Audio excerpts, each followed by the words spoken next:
Welcome to the first meeting in our series of 4 meetings on Yeshayahu Leibowitz. Yeshayahu Leibowitz, Audacious Israeli philosopher. We're here in Jerusalem at the studios of Beit Avichai. Let's begin with a prayer for the immediate liberation of all our hostages who are suffering in Gaza. Our series will consist of 4 meetings.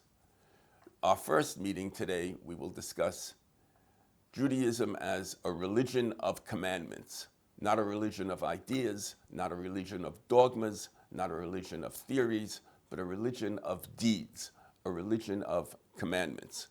Our second meeting will discuss Leibowitz's attitude toward Maimonides. Maimonides from foe to friend. Young Leibowitz was a fierce critic of Maimonides. But something happened in the early 1950s that changed him from a critic of Maimonides to a supporter and follower and chassid of Maimonides. What happened that changed Leibowitz's view about Maimonides? We'll discuss that in our second meeting.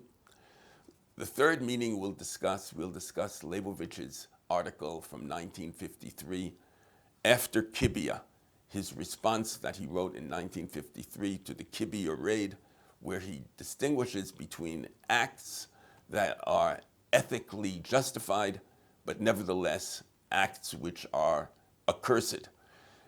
This was the first article that Leibowitz wrote concerning religion and state, concerning problems of politics, concerning problems of war and peace in Israel. Later, he was to write many articles on this subject. In our last and fourth meeting, we'll discuss the state of Israel. Where are we headed? What's going to be? What can be the future of the state of Israel? Can it possibly be a Jewish state when the majority of citizens are not observant, when maybe the majority including the majority of those subjected to Israeli rule are not Jewish? When you have ruling, is it possible to remain a Jewish state? What will be the future of the state of Israel? We will discuss these questions in our last meeting, and also the question: what is the meaning of Zionism? What is the vision of Zionism? Does it have any religious meaning? Does it have political meaning? What is the hope and the vision of Zionism? With one exception, I would say the exception of Martin Buber, Yeshayahu Leibowitz was without doubt the most influential Israeli philosopher. He was a source of great inspiration to many and a source of great irritation to others. Nonetheless, however one sees him, he is an Israeli philosopher who cannot be ignored, and in our 4 meetings, we shall try to give an idea of what his philosophy was, what his view of Judaism was, what his view of Zionism was. Yeshayahu Leibowitz was born in Riga in 1903 into an Orthodox family of Jewish intellectuals. His younger sister became the great Bible teacher Nechama Leibowitz. In 1924, he received a doctorate in biochemistry at Berlin University. When the Nazis came to power, he moved to Switzerland, and in 1935, he received a doctorate in medicine at the University of Basel. That same year, in 1935, he got on a boat and moved to the land of Israel, to Jerusalem. And there, he took up a position at the Hebrew University teaching organic chemistry, biology, and neurophysiology. He taught a famous course called The Brain, Hamoach. When I was a visiting student at the Hebrew University in 1963, I was told that you can't possibly be at the Hebrew University without hearing a lecture of Yeshayahu Leibowitz on the brain. The class was completely packed. People came from all the different sciences, from all the different humanities, because Leibowitz's analysis of the brain was the analysis of a philosopher, the analysis of a biochemist, the analysis of a neuroscientist. He analyzed the analysis of a psychologist. He analyzed the brain from all different aspects. Leibowitz had a very tough public image. He was very, very, very, very strong and overpowering with the audience. Someone would ask a stupid question, Leibowitz would reply to him sharply. On the other hand, his private image was completely the opposite. Students knew that they could always go and visit Leibowitz. They could always go see him in his office. They could visit him in his house, discuss with him on any subjects that they wanted to discuss. Leibowitz himself was always ready to go any place in the country, to go to a kibbutz in the north, to some youth group in the south. He would speak to chilonim, to charedim, to secularists, to ultra-Orthodox, to religious Zionists, all different groups. The only other person in the history, I think, of Israeli education who was so available and went to so many different kinds of teaching frameworks was his sister, Nechama Leibowitz, who also was willing to teach to anyone who wanted to hear. Let's begin now with our first discussion, mitzvot ma'asiyot, the practical commandments. Most of the texts that we will be discussing are collected in his book, Judaism, Human Values in the Jewish State, published by Harvard University Press. Almost everything Leibowitz wrote was written in Hebrew, but we have a very good collection of his works in English, Judaism, Human Values, and the Jewish State, and most of the texts we will be discussing are translated in that book. This is a text from his 1953 essay, Mitzvot Ma'asiyot, Practical Commandments. We define Judaism as an institutional religion. That's what Judaism is. It's an institutional religion. But not merely in the sense that it comprises institutions. That is characteristic of all religions. All religions have institutions. What are institutions? Institutions are institutionalized acts. Acts which one is required by the institution to do. All religions have such kinds of acts.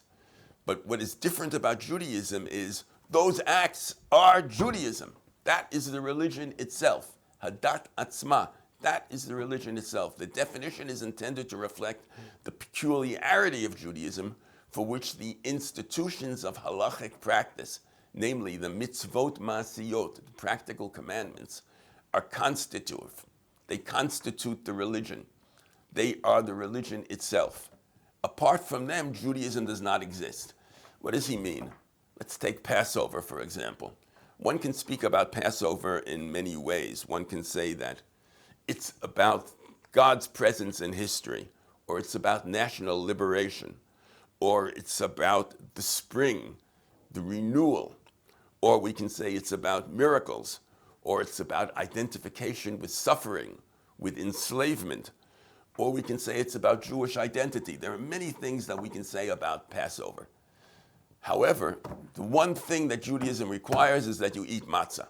How you want to interpret that matzah, each family at their Seder will interpret the matzah in a different way. One will speak about freedom, one will speak about God's presence, one will speak about miracles, one will speak about spring. What unites Judaism is not the ideas people will attribute to that matzah, but the matzah itself.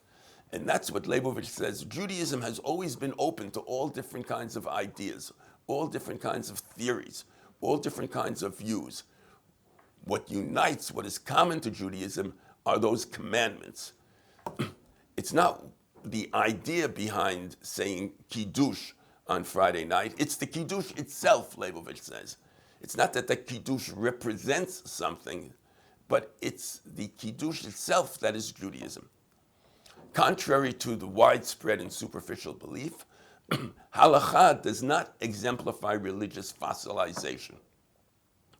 Right? There was a common belief that halakha represents old, fossilized religion, that it's not the living religion. Leibowitz says the opposite. Religion is deeds, halakha, actions, credos and religious standards of value, namely dogmas, abstract principles, they tend to petrify. What changes and what doesn't last are ideas. You have one idea now, the idea changes. A religion based on ideas is always changing. It's not something that has eternal power. The institutional religion whose principles and values are not confined to consciousness. Judaism doesn't exist in the consciousness, in the ideas that we have, but it's expressed in our concrete actions, in concrete manifestations in the lives of those who adhere to it. Is the only true living religion. That is the true living religion. No religion is more basic and more true than the religion of actions. The halacha represents Judaism in its full vitality. Okay, this is Leibowitz's his idea. His idea is that Judaism is not theology. Judaism is not distinguished by a particular theology. Jews have always debated about theology. The joke about the Jew who is found on a desert island, and they ask him, what are those two buildings? And he says, they're synagogues. And they said, but you're the only one on the desert island. Why do you have two synagogues? That synagogue I go to, and that's the synagogue I don't go to. That tells us something very deep about Judaism, that Judaism is based on machloket. In ideas, Judaism is always based on different views. Jews have always debated theological questions and social questions and ethical questions. What unites them are the actions, the mitzvot ma'asiyot. And so there's always a synagogue that you go to and a synagogue that you don't go to, because Jews are always debating. There's always machloket, there's always dispute. Let's move on to the next text. Students of the history of religions. And Leibowitz is going to base this statement about Judaism on a general anthropological view of human beings. Students in the history of religions and cultures, namely anthropologists, they differ as to the relation of myth and ritual in primitive religions. In the age of rationalism of the 18th and 19th centuries, it was axiomatic that primitive peoples fashioned rituals to express their worldview and sense of life, which were embodied initially in their myths. So the old idea was, in the 18th and 19th centuries, that these primitive peoples had myths, and then they developed rituals to embody those myths, to interpret those myths. But Leibowitz says, no, there's another view. Today, and he's writing in 1953, today there are many adherents of the opposite view. Ritual is the primary phenomenon. First you have ritual. For example, the Greeks had the molte, the song and dance, the primitive song and dance, that which was the basis of religion. Ritual is the primary phenomenon, and myth is the attempt to interpret the ritual and attach meaning to it. First you have the ritual. If you look at primitive peoples, Leibowitz says first they have their actions, their rituals, their dances, their songs, and then they have myths to explain the meaning of those rituals. It's not that first they have the myths and then they make rituals to explain the myths. What is primary in human behavior is the behavior itself, actions. Let's move on to the next text. In the case of Judaism, where religious belief and action are intertwined, so we have in Judaism both belief and action. Judaism, like all religions, is based on belief and actions.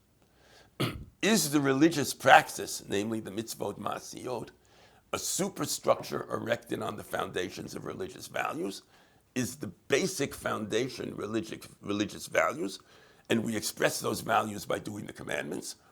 Or the opposite, is the spiritual world of the Jewish religion a superstructure rising above a basis of religious practice? But maybe it's the other way around. The basis of Judaism is the practice, and everybody interprets it in different ways. That's what Leibowitz says Judaism is.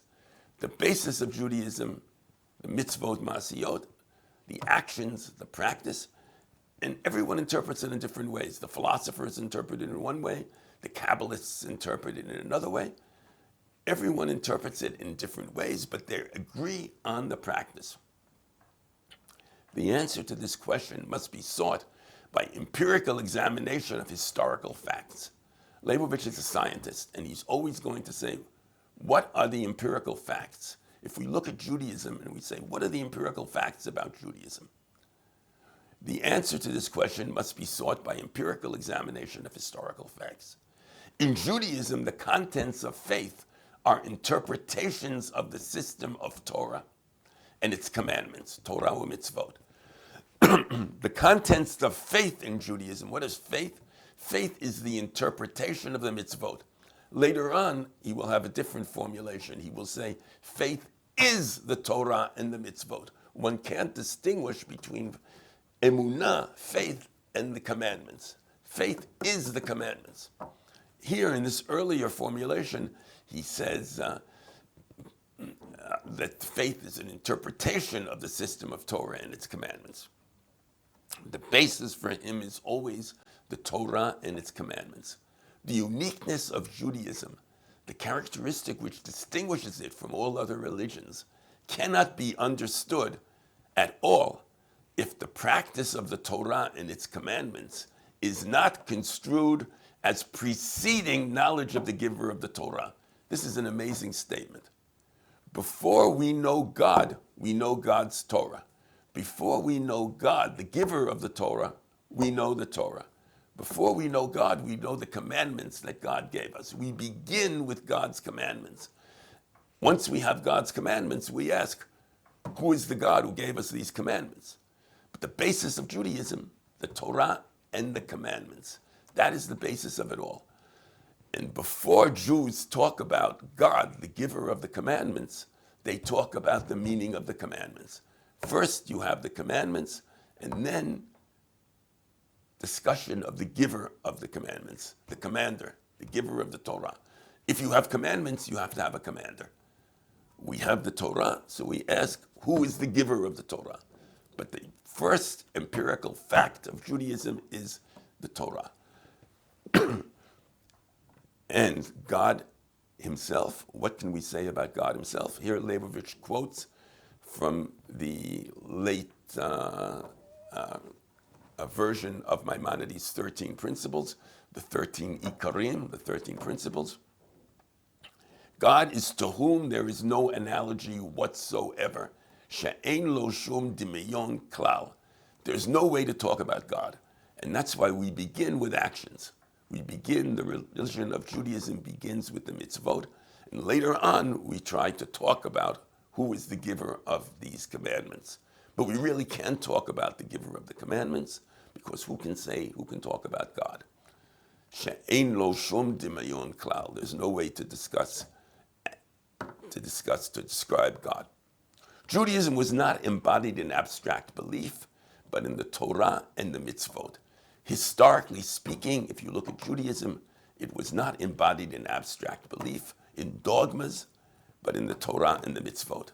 Let's move on to the next text. Medieval Jewish philosophers like Saadia Gaon or Maimonides, for whom rationalism was not a methodological postulate, right? There are some people who rationalism is a method, like we try to work within reason. But the medieval Jewish philosophers were stronger than that. They said, it's not just that we want to use reason to think, we hold reason up as the main value. And that's why these medieval Jewish philosophers, rationalism was for them not just a methodological postulate, but a worldview. They were rationalists. They believed that reason can give us the answers and lead us to the right life. How did they define Jewish religious collectivity? As one characterized by a common idea. So the medieval philosophers called the Jews Kahal HaMa'aminim, the community of believers, or Kahal HaMiyachadim, the community of monotheists. That's how they define the Jews. Leibowitz does not like this definition. From a historic empirical point of view, this was completely erroneous. It's false to define Jews as monotheists. From a historic empirical point of view, this was completely erroneous. The interpretation of emunah, faith, belief, was always the subject of violent dispute in this community. Jews were never united by their interpretation of faith. Nevertheless, the unity of the community remained unimpaired. What preserved the unity of the Jewish community in all the different places of the diaspora, with all different kinds of views, with all different kinds of theories, with all different kinds of literatures? What Judaism created was a community that retained its identity despite extreme differences in theological opinion. Jews never agreed on theology. What kind of a community were we? Kahal Shomrei HaTorah Umekayamei Mitzvoteha. We were a community of those who observed the Torah and performed its commandments. Not a community of monotheists, but a community of those who observe the commandments. Let's move on now to the next text. A prevalent conception distinguishes the kernel from the husk in religion. Right? People say this is the basis, this is the matter of the religion, and this is the form. You can change the form as long as you preserve the matter. There's contents and there's form. There's substance and there's form. This distinction is baseless. Substance is embodied only in form. You can't separate substance from form, matter from form, content from form. An analogy with secular poetry is pertinent. Here, Leibowitz compares the mitzvot and faith to Shakespeare. Shakespeare expressed his eros in the artificial and intricate form of his collection of sonnets. Right? Shakespeare's great sonnets expressed his feeling of love. Now, these sonnets are in a very artificial form, that you have to fit the words into the template of the laws of the sonnet. It's not a free verse. One of the most moving and profound masterpieces of world poetry is Shakespeare's sonnets. Had he chosen the form of a novel or the essay or free verse, the eros would not have been the same. You can't say, oh, this is a great sonnet by Shakespeare. I'm going to translate it into a novel. I'm going to translate it into a short story. I'm going to translate it into an essay. It's not the same thing. Had he chosen a form of a novel or essay, the eros would not have been the same.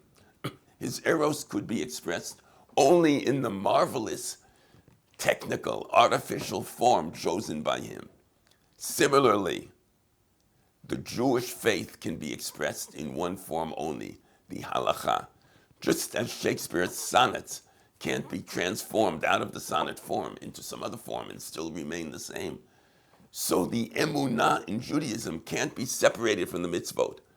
The mitzvot are part of the emunah. It's part and parcel of the emunah. It's integral to the emunah. You can't separate emunah from mitzvot, just as you can't separate Shakespeare's eros from his sonnets. Okay, let's move on to the next text. Monotheism was adopted by many peoples. He's going on to explain that don't think that Judaism is monotheism. Monotheism was adopted by many peoples, independently of Jewish influence. There are monotheists all over. Right? The Greeks had monotheistic ideas. You can find in Aristotle monotheistic ideas. The Christians have monotheistic ideas. The Muslims have monotheistic ideas. In Eastern religions, there are monotheistic ideas. Many peoples have monotheistic ideas, and they're not connected at all with Judaism. However, for Judaism, the proclamation of the Shema, hear, O Israel, the Lord our God, the Lord is one, Shema Yisrael, right? Everyone would say, well, all Jews agree that that's monotheism, right? Shema Yisrael, isn't that monotheism? In Judaism, it's not a proposition, but a slogan. You can't find two Jews who agree about the meaning of Shema Yisrael, but all Jews agree that you have to recite it. It's a slogan, Shema Yisrael, but it's not a proposition. As for its meaning, nothing was so hotly contested in the world of Jewish religious thought. Not only do the one of Maimonides and the one of Rabbi Isaac Luria differ, They are incompatible, contradictory. When Maimonides says Shema Yisrael, Hashem Echad, what does he mean by one? What does he mean by one, Echad? He means that God is completely different, completely transcendent. God is one in the sense that he is not the universe. God is beyond the universe. God transcends the universe. He's absolutely different. That's what Maimonides says about God. What does Isaac Luria say about God in the famous Lurianic Kabbalah? God is the uniting. God's oneness is when God unites his masculine parts with his feminine parts, Tiferet and Malchut, the masculine sfirot with the feminine sfirot. So to say Hashem Echad, God is one, it means that we do everything to unite God, to unite God's masculine parts and his feminine parts. For Maimonides, this is an outrageous idea. And for the Lurianic Kabbalists, Maimonides' notion of unity lacks power and passion. But both of them say the same Shema, even though they think it means completely different things. How are we to understand that in the consciousness of religious Jewry, both are legitimate? Both these philosophical interpretations of the Shema and these Kabbalistic interpretations of the Shema, they're both entirely legitimate in Judaism. The answer is simple, that their differences did not affect the halakha. Both Maimonides and the Lurianic Kabbalists said the same Shema. They recited the same Shema. Kriyat Shema, for both of them, for all of them, was the same. The answer is that their differences did not affect the halakha. The halakha is the base. The recognition of the obligatory nature of the Torah and its mitzvot was common to both. Similarly, Hasidism did not become a schismatic sect. Hasidism did not break off from Judaism, despite the spiritual abyss that opened up between it and the world of rabbinic learning. Right? The mitnagdim, the misnagdim. There was a big criticism of the Hasidim on the part of the rabbinic establishment, the misnagdim, the mitnagdim, those who opposed Hasidism. And there was fierce debates between the Hasidim and the mitnagdim, those who were for Hasidism and those who were against. However, the Hasidim never broke away from Judaism. Why? Because they continued to observe the same commandments as everybody else. However, Christianity, despite its recognition of the sanctity of the Hebrew Scriptures, right? Christianity accepts the Bible. It was torn away from Judaism because it rejected the mitzvot ma'asiyot. Why was Christianity separated from Judaism? Not because of any ideas they had, but because they rejected the commandments. And that removed them from the Jewish religion. Move on to the next text.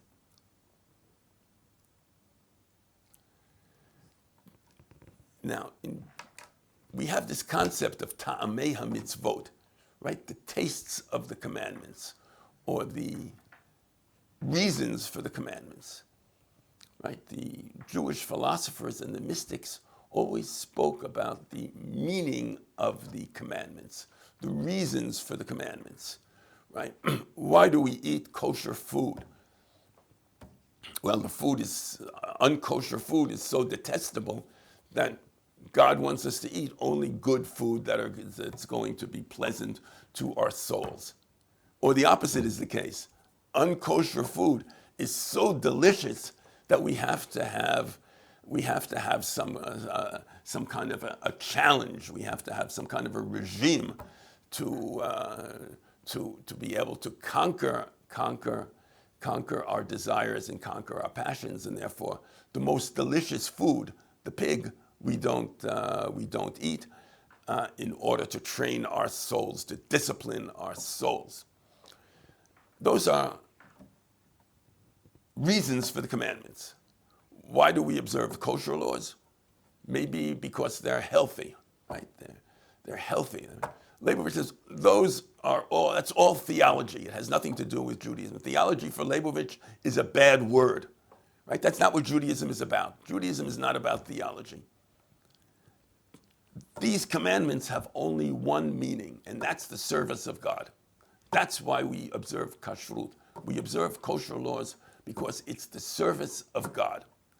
The only true rationale, the only true tam of a mitzvah is the service of God, avodat Hashem. Not the sanctification, not the satisfaction of any human need. We don't observe the commandments in order to satisfy a human need. We observe the commandments in order to serve God. Were the significance of the Sabbath social or national, right? Why do we observe the Sabbath? Well, so the workers can rest. Is that the idea? Were the significance of the Sabbath social or national, it would be superfluous.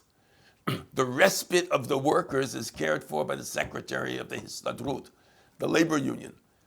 Right? And the Shekhinah did not descend on Mount Sinai to perform this function. Right? God did not reveal the Torah. God did not come down on Mount Sinai in order to be the secretary of the Histadrut. The respite of the laborers, the labor unions will take care of that. Well, that's what what's Shabbat about? Shabbat is not about the laborers should rest. Shabbat is holiness. Similarly, the government and the Israeli Defense Forces, the IDF, are responsible for the security of the state. And the Shekhinah did not descend on Mount Sinai to perform the function of a politician or security officer. If its meaning is not holiness, Kodesh, the Sabbath has no significance. The reason we observe the Sabbath is not because of its social benefits. We observe the Sabbath because it's a day of holiness. Holiness is a category that has no humanitarian or anthropocentric meaning. This becomes a major idea for Leibowitz. The idea of holiness. Holiness cannot be translated into secular, non-religious categories. Holiness is a religious category and cannot be secularized. And it's a powerful category. Holiness is a powerful category.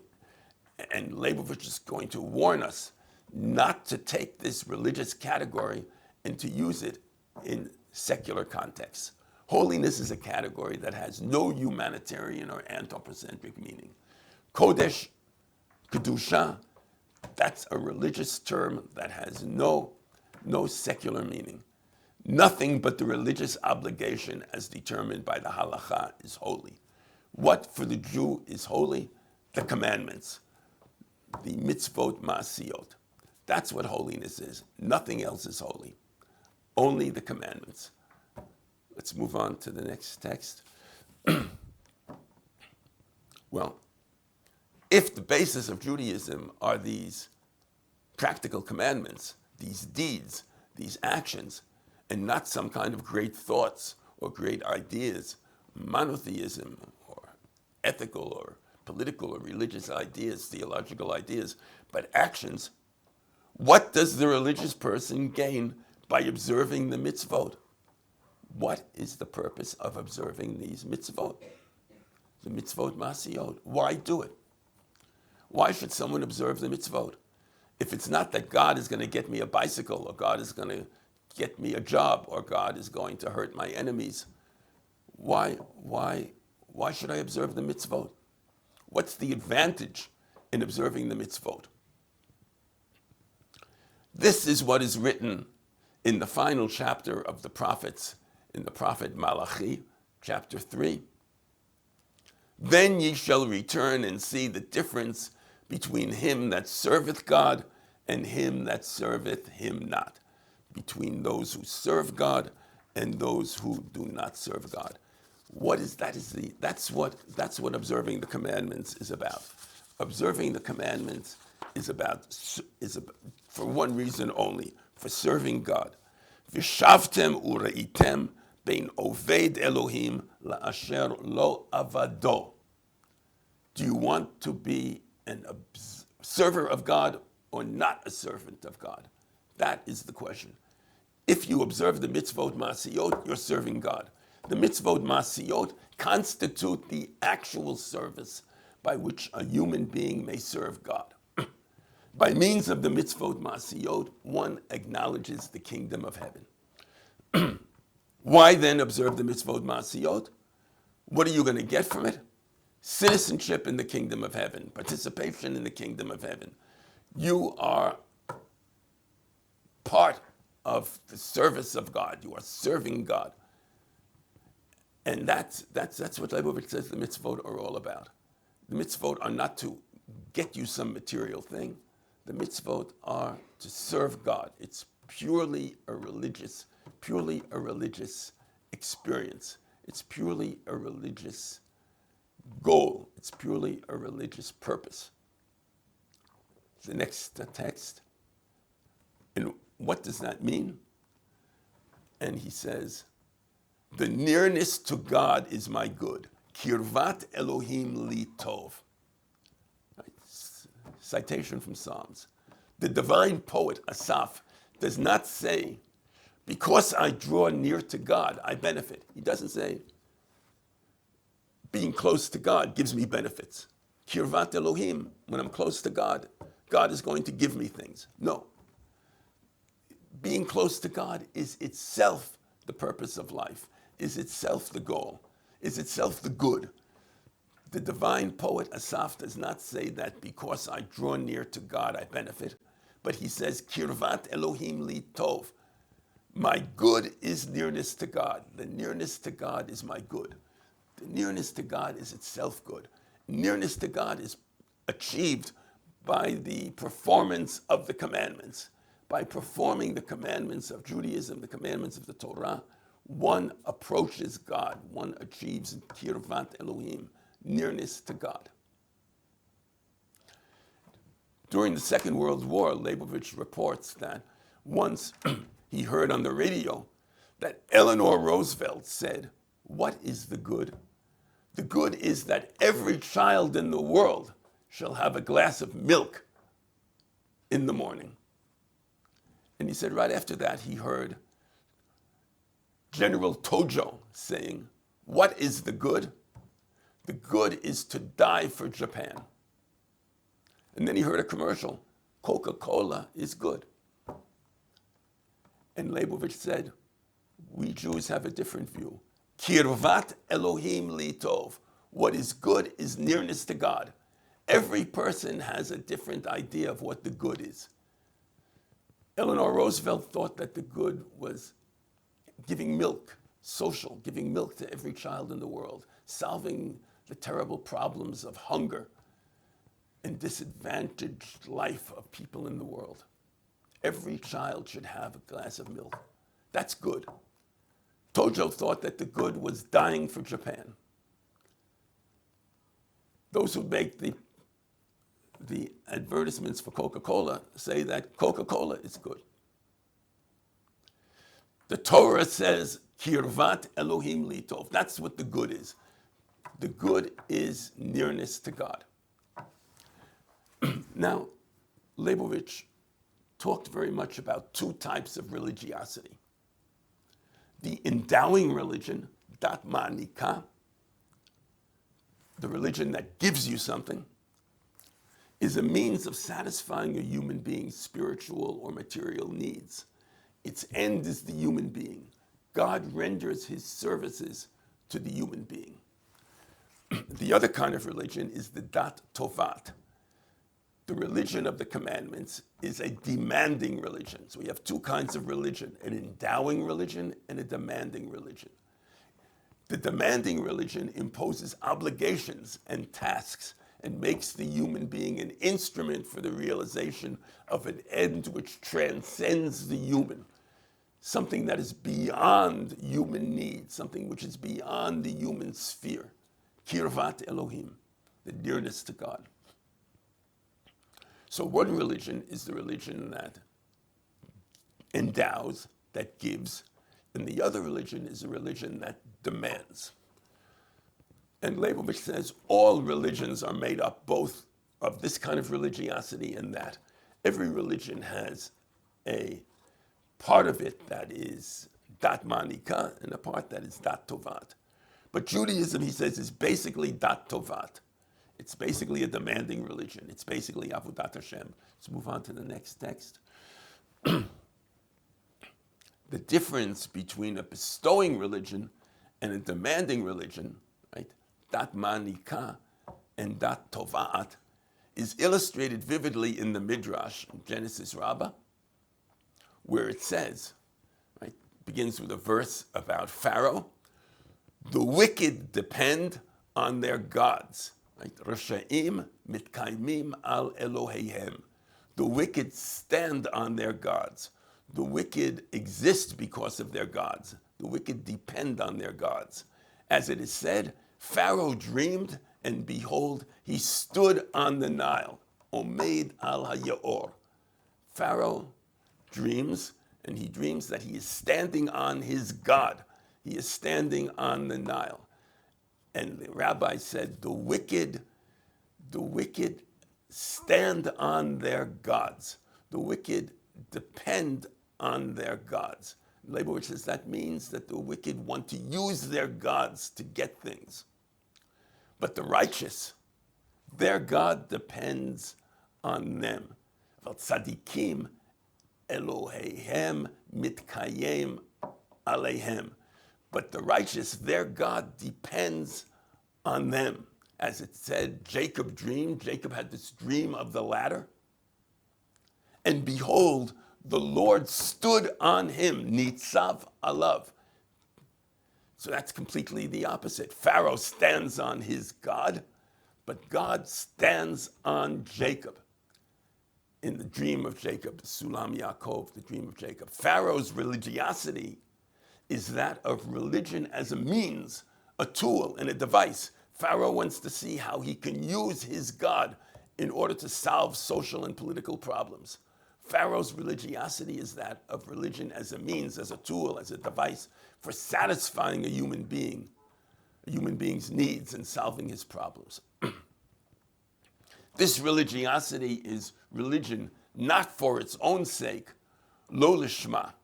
The religiosity of Jacob, our father, is religion for its own sake, lishma. The religion of Pharaoh is a religion not for its own sake, lo lishma. It's a religion in order to get something. The religiosity of Jacob, our father, is a religion for its own sake, lishma. The service of God, avodat Hashem, not as a means to achieve a human goal, but as an end in itself. So here, in this midrash, of Pharaoh who is standing on the Nile, and Jacob, whose God is standing on the top of the ladder. God stands on Jacob. God depends on Jacob. But Pharaoh depends on God. Pharaoh wants God to serve him. Jacob wants to serve God. That's how Leibowitz understands this midrash. Judaism is about serving God. Let's move on to the next text. The slogan of anthropocentric religion is redemption, geula. Right? The dat manika is anthropocentric. It puts human beings in the center. And the main idea of the dat manika is redemption, geula, the redemption of the human being. The slogan of theocentric religion, the religion that puts God in the center, is service, avodah, the service of God. So we have dat manika, the endowing religion, which is a religion of redemption, redemption of the human being. The slogan of theocentric religion is service, avodah, the service of God. The goal of theocentric religion is set down in the opening paragraph of Rabbi Joseph Caro's Shulchan Aruch. One should arise in the morning, yitgaber ka'ari. One should arise mightily like a lion in the morning to serve one's Creator. That is what the demanding religion requires of the human being. Yitgaber ka'ari la'amod b'boker la'avodat bor'o. one should arise mightily in the morning to the service of God. It's a challenge to get up every morning to serve God. So the anthropocentric religion is all about geula. It's about God serving human beings. The theocentric religion is all about service, human beings serving God. And therefore, Joseph Caro's Shulchan Aruch, the great code of Jewish law, begins, one should arise in the morning mightily like a lion in order to serve one's creator. As I said, Leibowitz holds that all religions are partly dat manika, endowing religions, and partly dat tovat, demanding religions. But he says the Judaism is basically a dat tovat, and the symbol of Judaism is the akedah, that God requires the binding of Isaac. God requires of Abraham to sacrifice everything.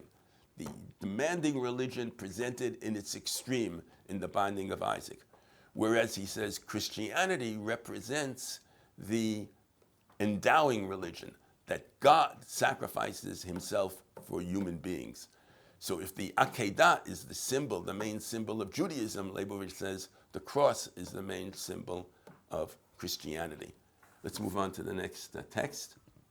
Life within the framework of Torah and mitzvot is a life of heroism, gevurah, to live according to the Torah and mitzvot, which is to transcend one's own biological and spiritual needs, and to devote oneself to the service of God, to put everything aside and to devote oneself to the service of God. That's a heroic life.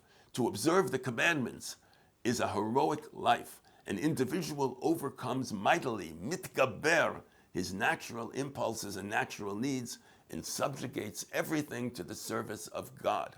Let me conclude with an analogy.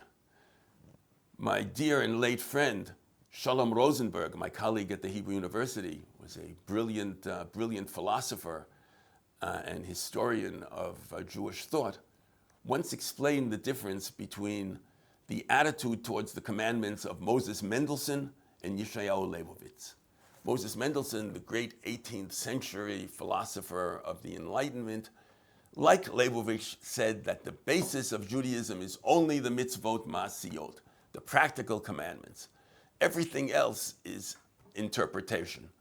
But what makes Judaism Judaism, and what is special in Judaism, is those mitzvot ma'asiyot. And Rosenberg said it's like two different boats. There's Mendelssohn's boat, which is only made out of, it's a Mendelssohn ship, which is only made out of the 613 commandments, the mitzvot ma'asiyot, and it sails on a ship which is based on Mendelssohn's Enlightenment philosophy. What was his Enlightenment philosophy? Mendelssohn believed that he had proofs for the existence of God, proofs for the immortality of the soul, and proofs for the foundations of ethics. So it's very smooth sailing for this happy boat that Mendelssohn has. It's a boat made out of the 613 commandments, but those 613 commandments are sailing on smooth waters of proofs of God, proofs of immortality of the soul, and proofs of the foundations of morality. Leibowitz has the same boat, the same ship, 613 commandments, but it sails on nothingness. Leibowitz has no proofs of anything. He has no proofs of God. He has no proofs of immortality. He has no proofs of the basis of morality. He just has the 613 commandments sailing on nothing, al-belima. So, of course, Rosenberg says, which boat would you prefer? Mendelssohn's happy boat of the 613 commandments, sailing on Enlightenment philosophy with all these great proofs, or Leibovitz's 613 commandments, sailing on nothingness, on belima. And, it's maybe the best answer is Moses Mendelssohn's boat. I know if my wife asks me, hey, we want to go on a cruise, which boat shall we take? Well, we're going to take Mendelssohn's boat, really nice, happy boat for the cruise. But if we want a religion that's going to give us the truth, and that's going to confront the truth, and that is not going to try to give us illusions, if we want a religion that is going to be fearless and confront the truth, then maybe we'll choose Leibovitz's boat. Thank you very much.